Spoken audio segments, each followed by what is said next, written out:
a physician and nutrition expert who teaches better health through a whole food, plant-based diet. John A. McDougall, MD, has been studying, writing, and speaking out about the effects of nutrition on disease for over 50 years. Dr. John and Mary McDougall believe that people should look and feel great for a lifetime.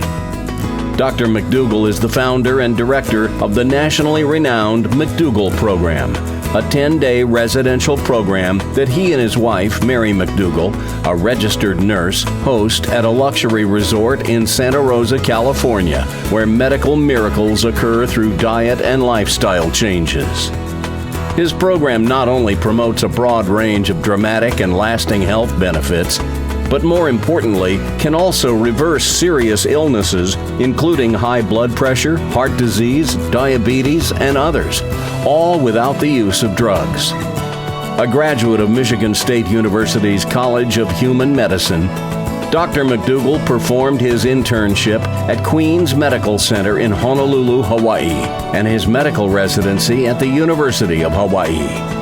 He is certified as an internist by the Board of Internal Medicine and the National Board of Medical Examiners. He and Mary are also the authors of several nationally best-selling books, as well as the co-founders of Dr. McDougall's Right Foods, which produces high-quality whole food plant-based cuisine to make it easier for people to eat well on the go.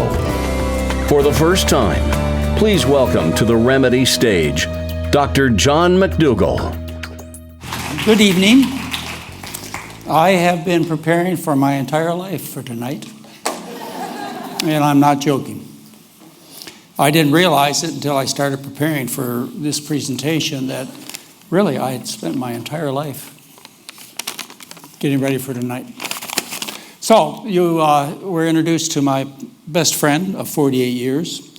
I'd like to make sure you recognize who she is in case you want to ask her a question or two. Like, how'd you put up with this guy for 48 years? Mary?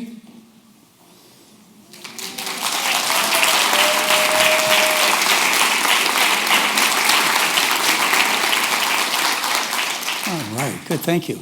A couple of things that you need to know about me is that I'm 72 years old. I had a chance to restart my life 2 years ago when I was 70. Wasn't my choice. I earned the right to talk about climate change when we lost our home in California. That's why we're in Portland.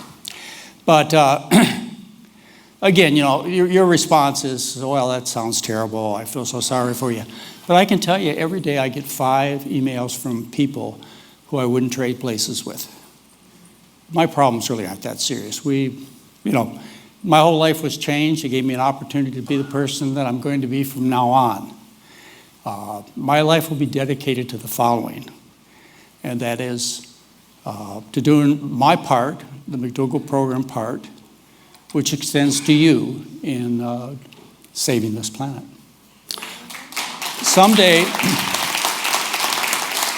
Someday, I hope my grandchildren never have to say, Grandpa, why didn't you try harder? All right. The evolution of an idea. This happens to be the beginning of my book, McDougall's Medicine, A Challenging Second Opinion. I thought these were such profound words, and I've heard them said by so many other people in so many different ways, but they all convey the same thing, and that's about the evolution of an idea. When a new discovery is reported to the scientific world, they say first, it's probably not true. Thereafter, when the truth of the new proposition has been demonstrated beyond question, they say, yes, it may be true, but it's not important. And then finally, when sufficient time has elapsed to fully evidence its importance, they say, yes, surely it is important, but it's no longer new. The Portland Tribune, a couple weeks ago, restated this in terms of climate change.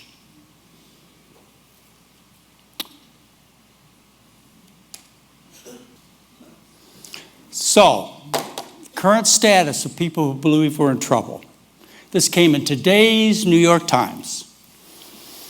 24% of Americans believe that half of climate scientists think that we're in big trouble.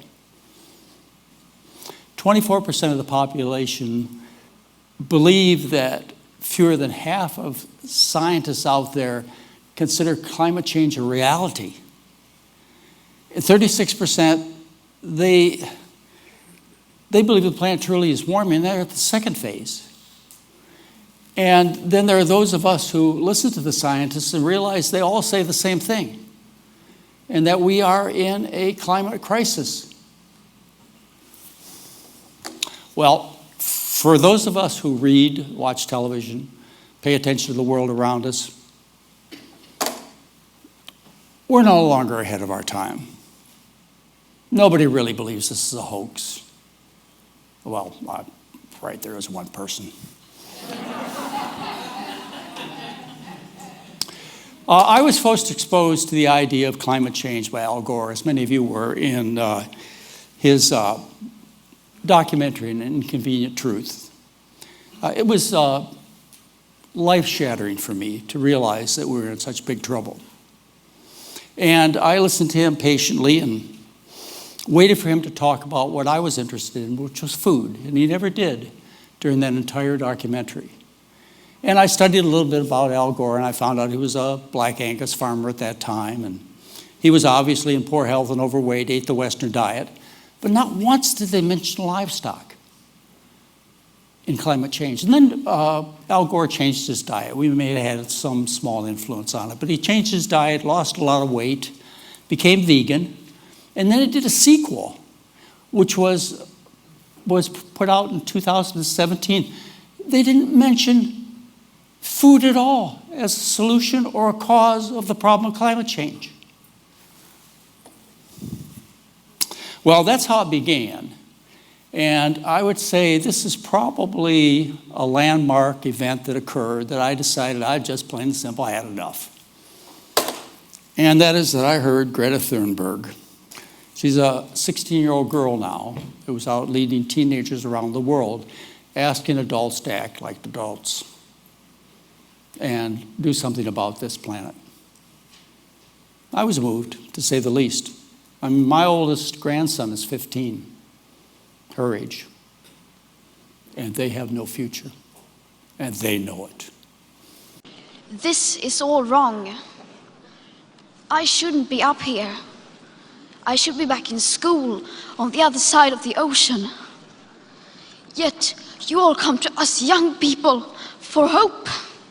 How dare you? You have stolen my dreams and my childhood with your empty words, and yet I'm one of the lucky ones.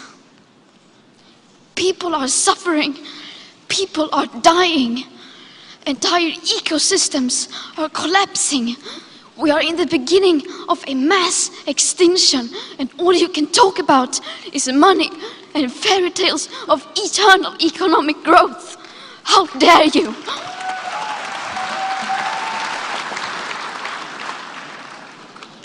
For more than 30 years, the science has been crystal clear. How dare you continue to look away and come here saying that you're doing enough when the politics and solutions needed are still nowhere in sight? You say you hear us and that you understand the urgency. But no matter how sad and angry I am, I do not want to believe that. Because if you really understood the situation and still kept on failing to act, then you would be evil, and that I refuse to believe.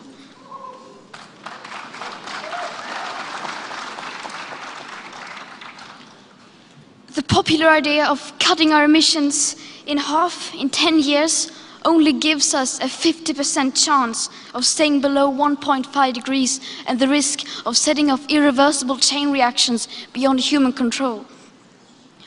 50% may be acceptable to you, but those numbers do not include tipping points, most feedback loops, additional warming hidden by toxic air pollution, or the aspects of equity and climate justice. They also rely on my generation sucking hundreds of billions of tons of your CO2 out of the air with technologies that barely exist. So a 50% risk is simply not acceptable to us, we who have to live with the consequences. How dare you pretend that this can be solved with just business as usual and some technical solutions? With today's emissions levels, that remaining CO2 budget will be entirely gone within less than 8.5 years. There will not be any solutions or plans presented in line with these figures here today, because these numbers are too uncomfortable and you are still not mature enough to tell it like it is. You are failing us, but the young people are starting to understand your betrayal. The eyes of all future generations are upon you. And if you choose to fail us, I say we will never forgive you.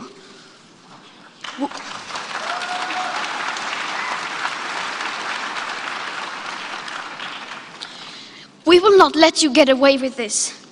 Right here, right now, is where we draw the line.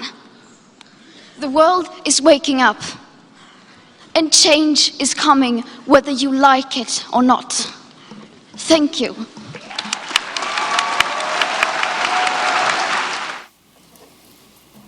Oh, by the way, Greta is vegan. Her mom is 90% vegan. Her dad is vegan. But she doesn't ever mention, hardly ever mention, the issue of diet and climate change in any of her presentations. Just to kind of put it in perspective for those of you who are in doubt about the emergency that we're in, I just want to bring out a few facts for you. Not to scare you, but just to make sure we're all on the same page. That this is not a problem.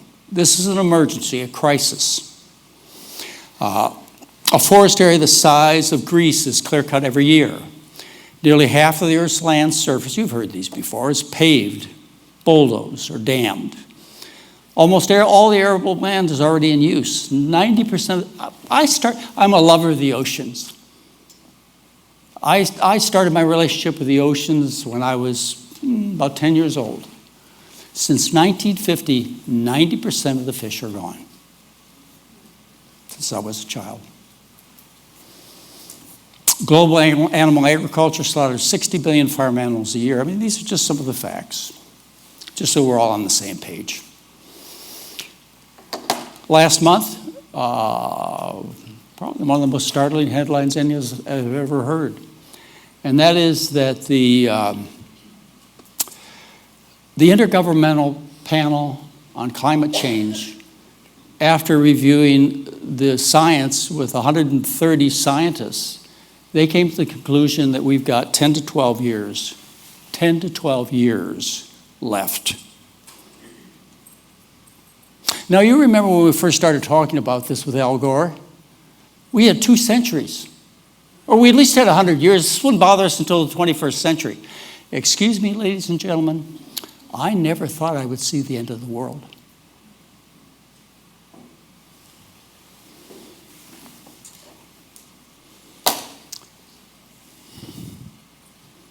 Second phase of an idea. Yeah, it's important. Or it's true, but it's not important. And that's where we're at today. You walk out on the streets, even my Uber driver a couple of days ago, they know about climate change. They know things are changing. So we're no longer at a phase where we say it's not true. This is all a hoax. We're at a phase where we say it's true, but it's not important because it's not going to happen for a while. Well, it's going to happen in 10 or 12 years. And it's not important because I can't do anything about it. It's going to cost too much money. The International Emergency Agency is now telling us it will cost $44 trillion to solve our climate change problems. $44 trillion. And, that's not even a number I can wrap my head around, much less understand. But, compared to what? $44 trillion. So they say it's too costly. And so because of the sensitivity of food and climate change, nobody will talk about it. Greta doesn't talk about it. Al Gore doesn't talk about it. Climate change itself was not mentioned during the 2004 and 2008 Republican National Conventions. They didn't even talk about climate change. During the Democratic National Conventions that just happened, we had 3 discussions about climate change and food.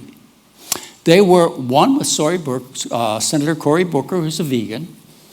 He asked, should people follow your diet? What was his answer? No. Yang, who's not a vegan, has little interest in diet as far as I can tell. He said, so it's good for the environment, for your health, if you eat less meat. But you can't force people to do that. And then Jay Inslee, the governor of Washington, ran his whole campaign on climate change, but he never mentioned diet with any seriousness. If you haven't read it, this is the next book you need to read.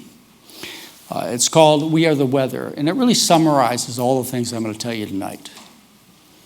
A good book. The problem I had with the whole book was the author spent too many pages telling us that it was too hard to do.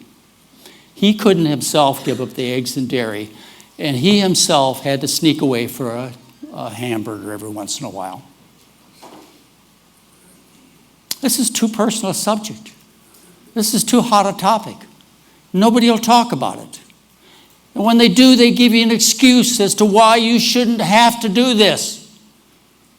I can't do it, so you don't have to do it. Now, this is our best document out there. I was looking at Stephen Covey's book a few days ago, and he says, we face the reality of the current circumstances and of the future projections, but we also face the reality that we have the power to choose a positive response to those circumstances and projections. I get up every morning and I say to Mary, I said, we have 330 million people in this country and 7 billion people in the world. What are we going to do to make this a better place? And she kind of laughs and rolls over and goes to sleep. But even though things are as bad as they are, I will not admit defeat. So taking it to the next level of effort, this organization put forth the victory plan. And they said, look, this is not just a project. This is not like the New Deal. I mean, this is an all-out effort of the entire planet to save the Earth. It must be of a World War II climate or scale of effort to solve the climate change problem. A World War II effort is what they say. And they list all these very drastic environmental things to do in their table of contents. And likely all those things must be done. The victory plan. Keep that in mind. So they say we need to make this a World War II project. The first time I heard about climate change and how we were not going to be able to solve it, even though we knew it was true, it wasn't important because it was too expensive to solve.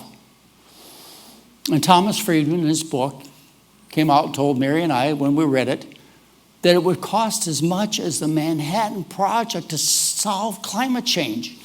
That's building the atomic bombs that ended World War II, which would be $23 billion. That's what I originally heard. That was too much money to spend to save the world. And now most people are talking about the Marshall Plan as a goal. We have to spend as much money as we spent salvaging Europe post-World War II with the Marshall Plan. That's what they're talking about. So what? Bill Gates has got that in his bank account. He could do both projects by himself, and he cares. Unfortunately, his efforts have been, I think, in the wrong direction, as too many people. I mean, this may be a temporizing thing to put people on fake beats. Well, it's never going to solve the problem. In the first place, they're expensive. Second place, they're environmentally costly. Not as costly as the real thing, of course. Thirdly, they taste terrible. So it's not a real solution, folks, to make fake food and save the world. All right, let's get back to the victory plan. Remember, this is the best plan, the most aggressive plan out there. And I really think that the aggressiveness of this plan is probably as close as we're going to get to reality, if it's not an underestimation. But what do they say about food? Now remember, our politicians won't talk about it.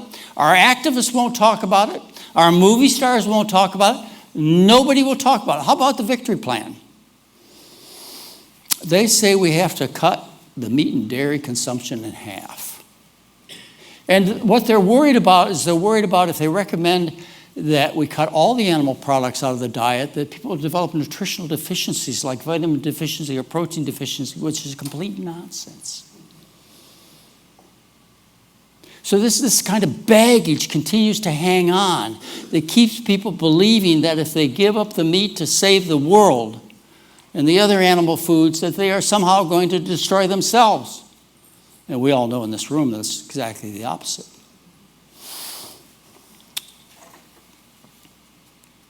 All right. So let's go to the last phase of an argument. Surely it's important, but it's no longer new. In fact, it's too late. In fact, some of you believe it's too late. In fact, I can understand why you believe it's too late. But I won't accept that.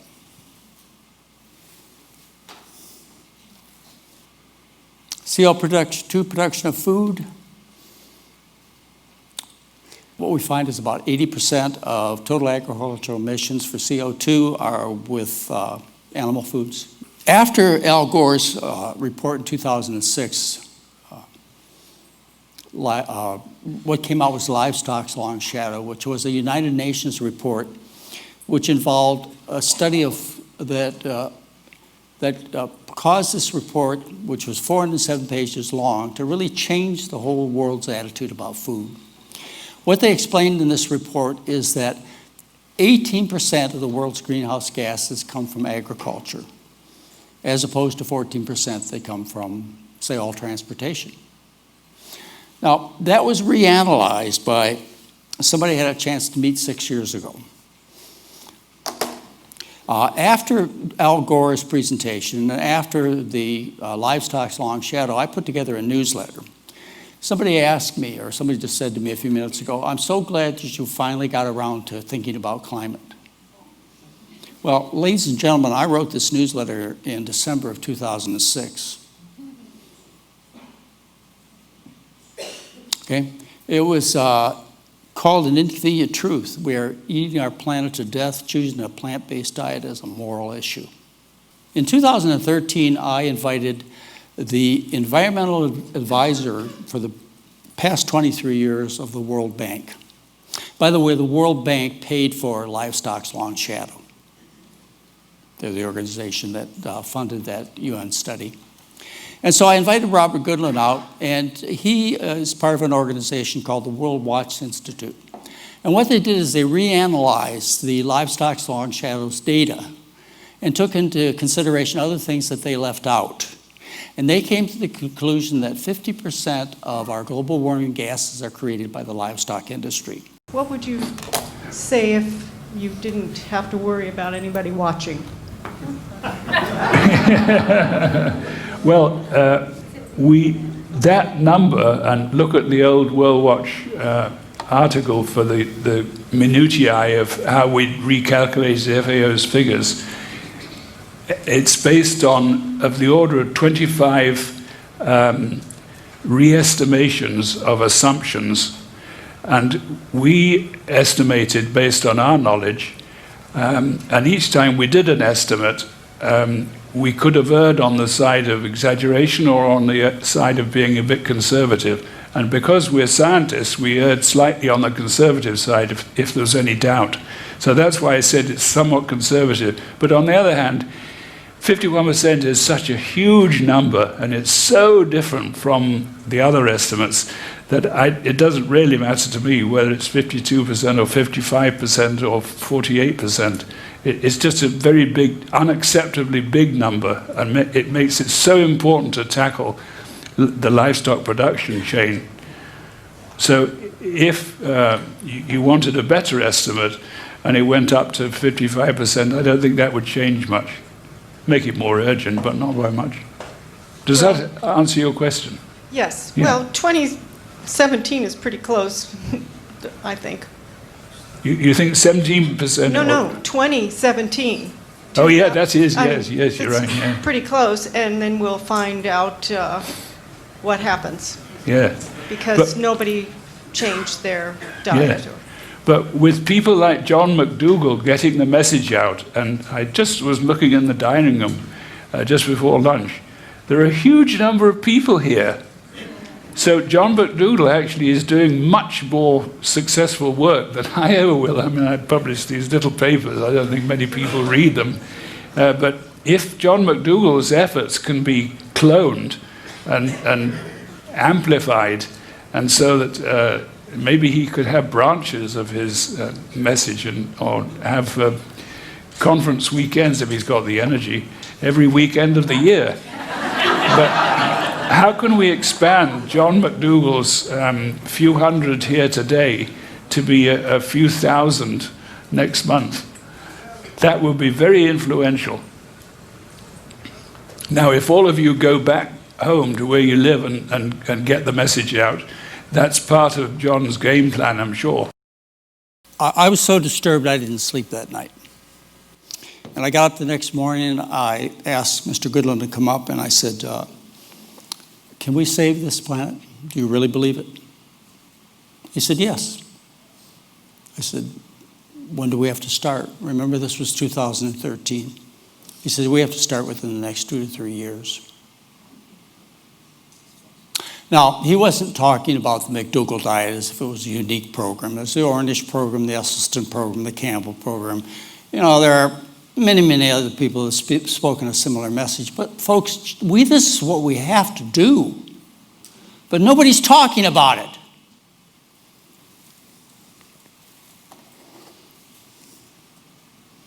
All right. My challenge to you is everybody's going to be following the McDougall diet soon. Either by choice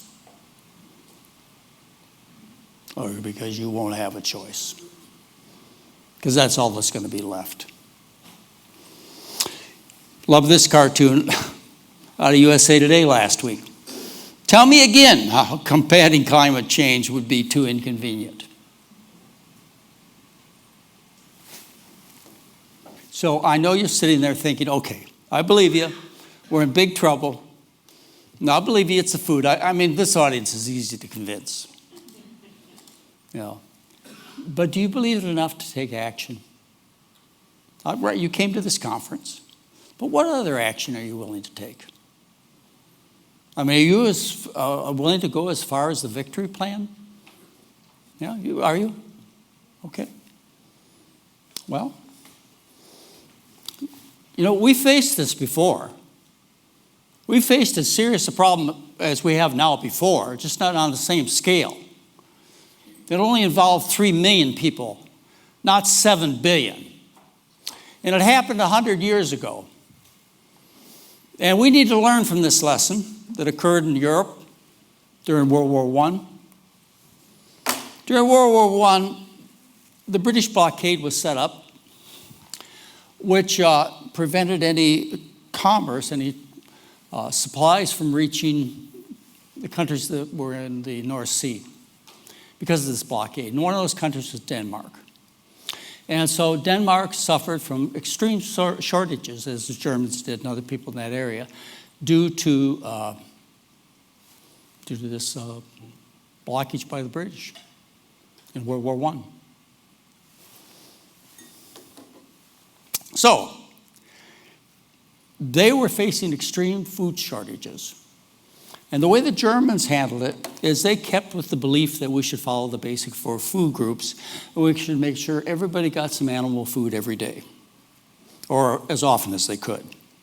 The consequences were, during those 4 years, is 400,000 Germans died of malnutrition.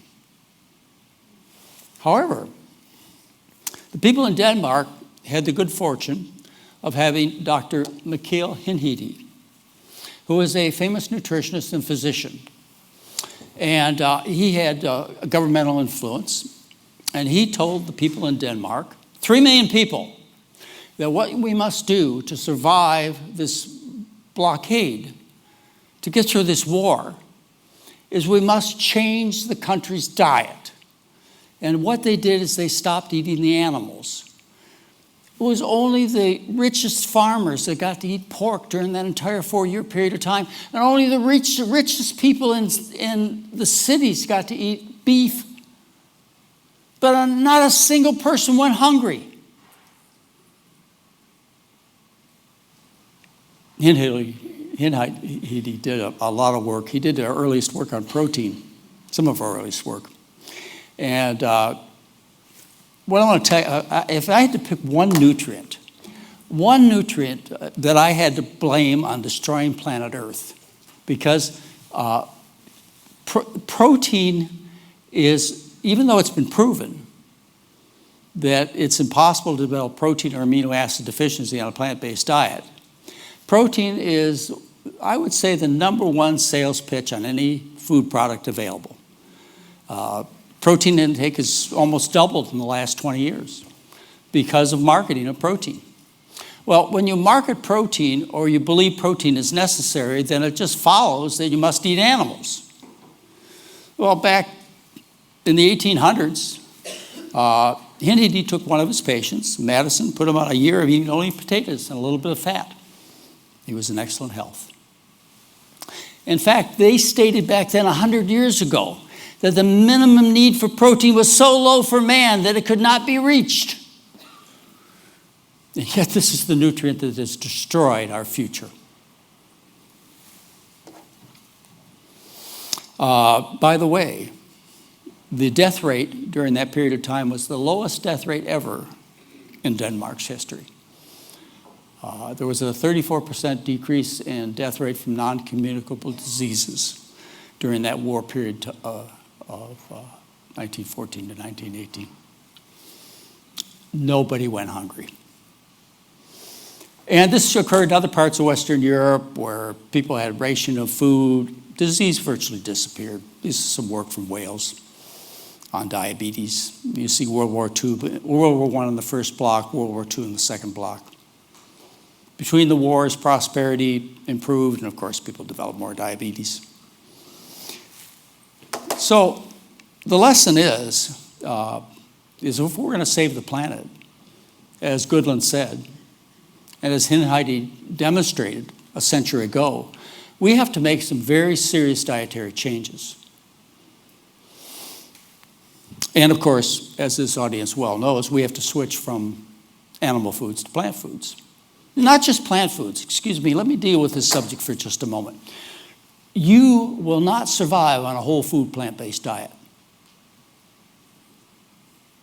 So get it out of your heads.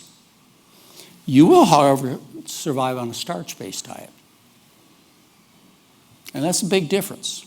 And that's why a lot of you are having trouble becoming healthier, is you don't understand the importance of starch. And you're trying to live off a whole food plant-based diet. Well, excuse me, it'll take 11 pounds of cauliflower to provide the energy that I need for a day. The earth could not support the growth of these green and yellow vegetables. If they truly were the right source of energy, we couldn't be productive enough. We can only be productive enough to provide the calories necessary for planet Earth with starch, corn, rice, potatoes, beans, sweet potatoes. You can't do it with broccoli, cauliflower, and kale. Get it out of your minds.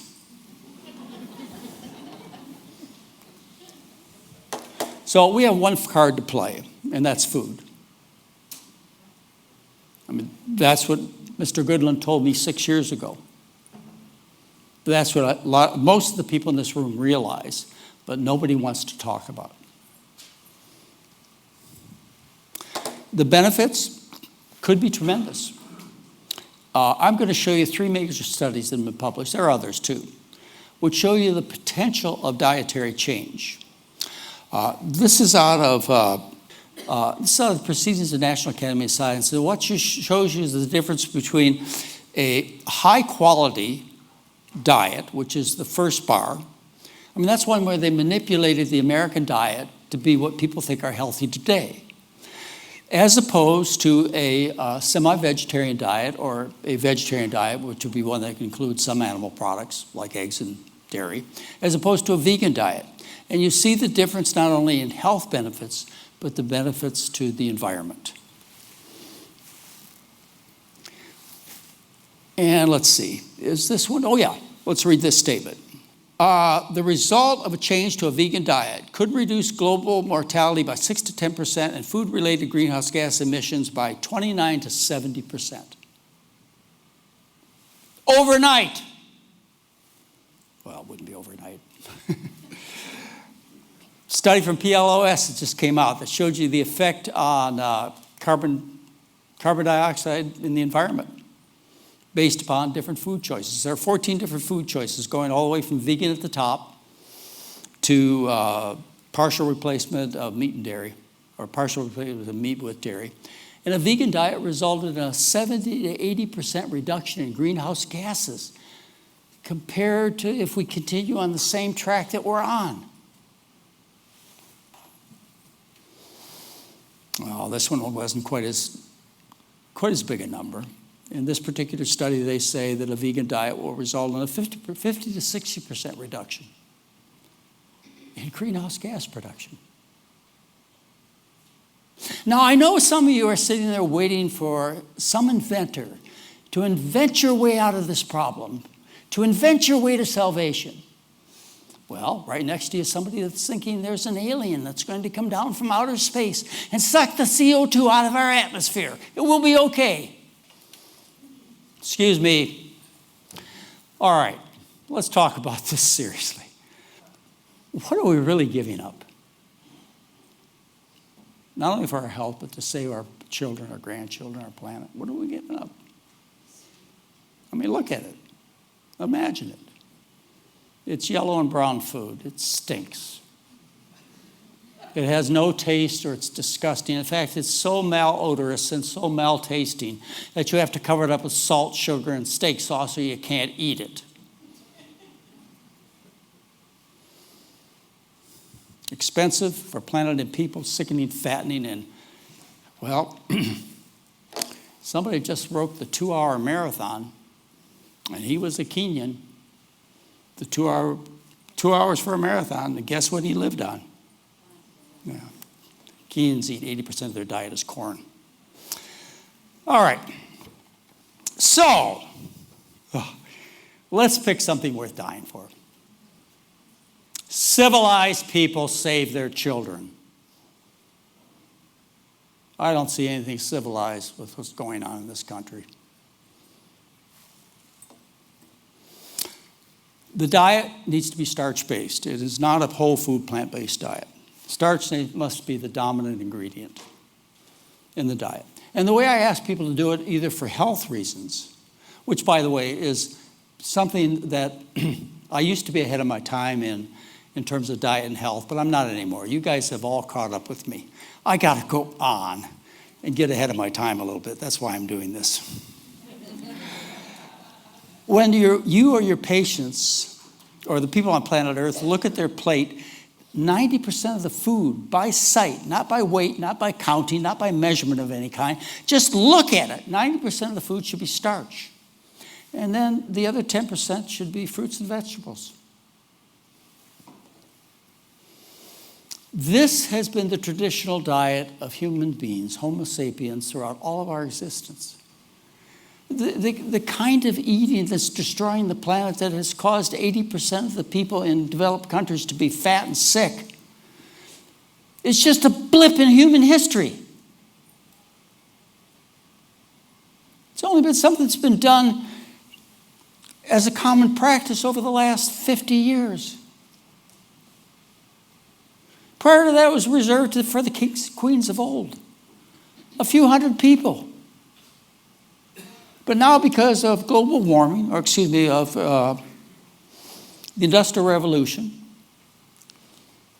And because of greenhouse gases, because of fossil fuels, which result in the production of greenhouse gases, we've been able to extend wealth to where now, in fact, it happened 20 years ago, the World Health Organization says the planet Earth suffers from more overnutrition than undernutrition. And that's been going on for the last 20 years. But prior to that, people lived on starch-based diets. For example, the American Indian was known as a corn eater. The people from Central America, the Mayans and Aztecs, were known as the people of the corn. They fought battles. They won athletic events. They had children. They survived for 1,300 years on corn. You go a little further south than that and you see the people of the Andes who live on potatoes. Except when they go to battle, they took quinoa because it was lighter to carry. The Middle East is the breadbasket of the world. What happened to the breadbasket of the world? And the Far East, before 1980, the New England Journal of Medicine reported in its 2013 issue that before 1980, fewer than 1% of the Chinese were overweight or had diabetes. Before 1980, 90% of their diet came from white rice. They reported in the year 2013 that now the Chinese, 12% of the population is frankly diabetic and half are pre-diabetic. That's taken place in the last 35 years. So when I talk to you about starch-based diets and traditional diets, I'm talking about something that happened many decades ago. And you may not recognize the world that I'm talking about. So here's what we have to eat to save the planet. More color, flavor, texture, and aroma than anything else you could possibly design.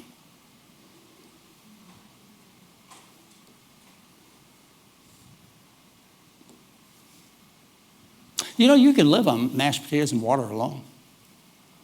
It is the anti-scurvy vegetable, has all the protein, vitamins, minerals, etc. that you need, except B12, and in this world that's to come, you get plenty of B12 because it's going to be a filthy place. You can get this dish in any city in the entire world, not soy burgers. So,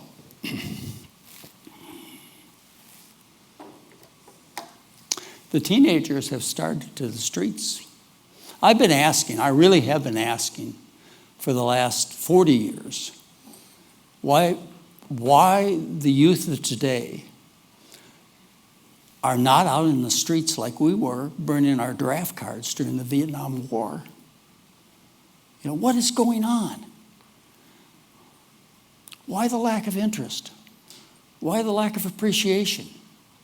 Well, that's changing. And it's unfortunate that the children in the world have to save us. Well, there's some simple things they could do. I planned on listing a whole bunch of different policies and projects that we could do to make a difference, but I think the important thing is that for all of us to stop, and I think all of us are believers in this room, and stop and ask, how much do we really believe? Do we believe enough to take action? I mean, do you believe enough to go out in the streets and march with the kids? Do you believe enough to call for a worldwide ban on all fast food restaurants? I mean, the kids could do this. They could.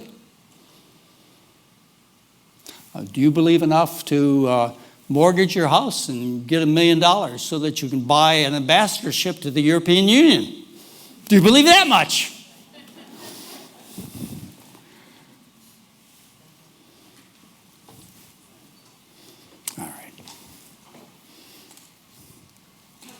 Anyway, let's see what we got. So, to solve, we have to do all these things. You've had a presentation a little bit on environment. All of the issues have to be dealt with. Everybody needs to be driving an electric car. Everybody needs to have solar energy. That's going to take decades. The Intergovernmental Panel on Climate Change says we got a decade.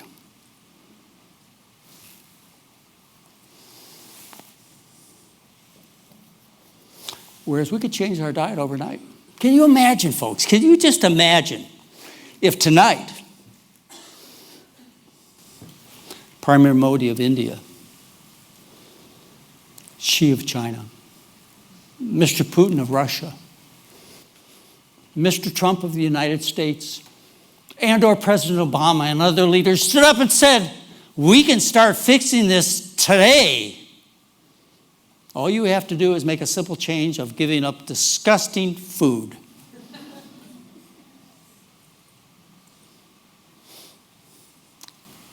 We lack the will to act. That's all. We know the problem. We know the solution. Thank you very much.